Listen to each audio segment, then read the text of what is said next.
Okay, so I just want to walk you through the virtual lab, everything that needs to get done, and the order of it to try to help you out.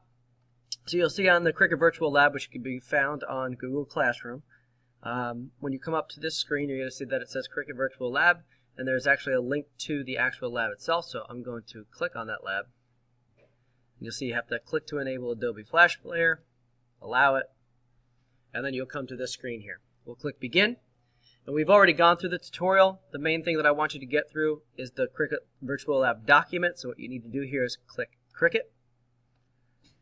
And then you're going to go through all these different screens. Now if we go back to the document itself, you're going to see the things that need to be done prior to actually collecting data.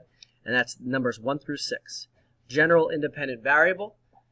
You need to come up with your 5 specific independent variables, which are humidity, air temperature, atmospheric pressure, number of crickets nearby, and wind speed. Those are your 5 SIVs.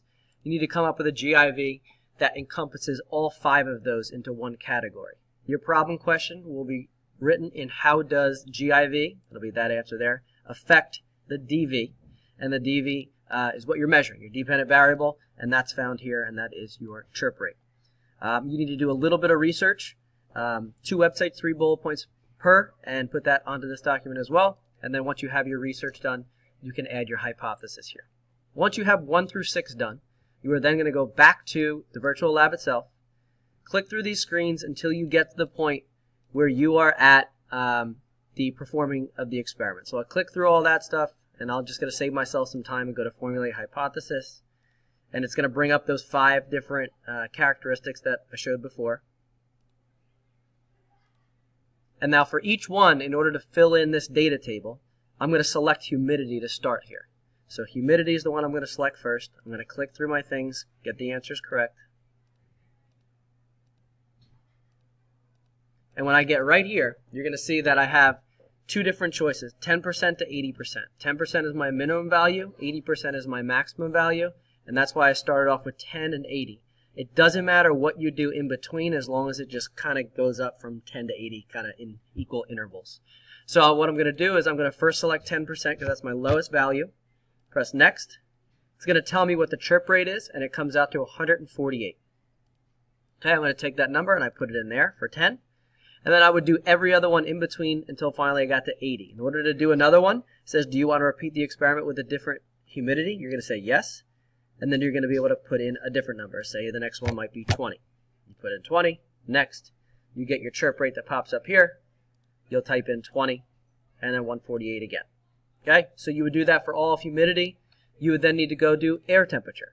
So I'd go back. When I press Next, it says, do you want to repeat the experiment with a different humidity? Nope. Do you want to repeat the experiment with a different hypothesis? Yes. Next, Next. You'll see your variables again. And now you're going to select air temperature. You go through, select the correct answer, and you come to here. Our new lowest variable is 5, and our highest one is 45. So we come back here. You would type 5, 45, and then anything in between here you would decide to use and get your chirp rate for 5, get your chirp rate for 45, and everything in between. And you would do that for each one of the different variables. When you're done with that, you're going to take that information, go to Google Sheets with it. You're going to create a graph for each one of the different specific independent variables. Answer your conclusion questions here at the end.